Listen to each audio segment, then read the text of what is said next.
हरे कृष्णा। जब जीवन की आपाधापी में हम अपने लिए बहुत सुख, सुविधाएं, संसाधन, अवसर और भी बहुत कुछ इकट्ठा कर लेते हैं, तब एक मौन प्रश्न हमारे अंतर्मन में गूंजता है, क्या यही जीवन का अंतिम उद्देश्य है?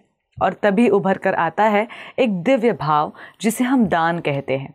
पर क्या दान सिर्फ पैसों का लेन देन है? बिल्कुल नहीं। दान केवल कुछ देना नहीं होता, ये एक आत्मा से दूसरी आत्मा तक प्रेम, करुणा और सहानुभूति की तरंगे पहुंचाने का माध्यम है।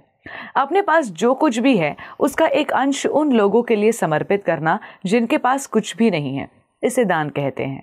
और ये देना दिखावे के लिए नहीं, बल्कि उस अंतरात्मा की पुकार पर होना चाहिए। यही है सच्ची मानवता की पहचान।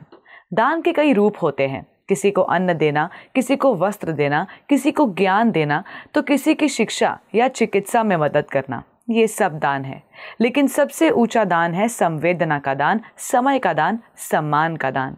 क्योंकि हर कोई भूखा सिर्फ पेट से नहीं होता, कोई स्नेह का भूखा है, कोई अपनेपन का, और कोई सिर्फ एक मुस्कुराहट का।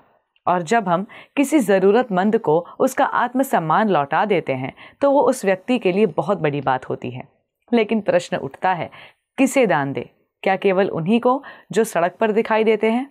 नहीं, दान उन्हीं को देना चाहिए जो वास्तव में ज़रूरतमंद हो, जिनकी मजबूरी उन्हें झुकने पर मजबूर करती है। दान उन्हें देना चाहिए जो सहायता लेकर अपने जीवन को फिर से संवारना चाहते हैं, न कि उन्हें जो सिर्फ आदत से हाथ फैलाते हैं। और सबसे बढ़कर दान देना चाहिए बिना किसी अपेक्षा के, बिना अहंकार के, बिना किसी प्रचार के। दान दिवस केवल एक तारीख नहीं है, ये एक स्मरण है कि हम इस पृथ्वी पर अकेले नहीं हैं। जब हम किसी को कुछ देते हैं तो वास्तव में हम हमारी भी सहायता कर रहे होते हैं। एक रोटी किसी भूखे को मिलती है तो उसके साथ साथ हमारे अंदर की अंतरात्मा भी तृप्त होती है।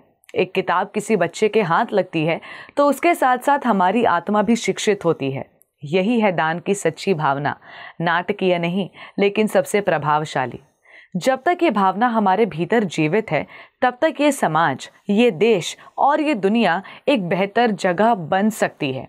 इसलिए आइए इस दान दिवस पर संकल्प लें कि हम सिर्फ चीज़ें नहीं देंगे, हम खुद को दे देंगे, समय, प्रेम, सेवा और करुणा के रूप में। क्योंकि दान से किसी और का जीवन तो संवरता ही है, साथ ही हमारा अपना अस्तित्व भी पवित्र हो जाता है। धन्यवाद। हरे कृष्णा। ऐसे ही और भक्तिमय कार्यक्रमों के लिए देखिए हरे कृष्णा टेलीविजन, और इसे प्राप्त करने के लिए आप अपने केबल अथवा DTH ऑपरेटर से संपर्क करें तथा और अधिक जानकारी के लिए आज ही डायल करें 7666 839 839।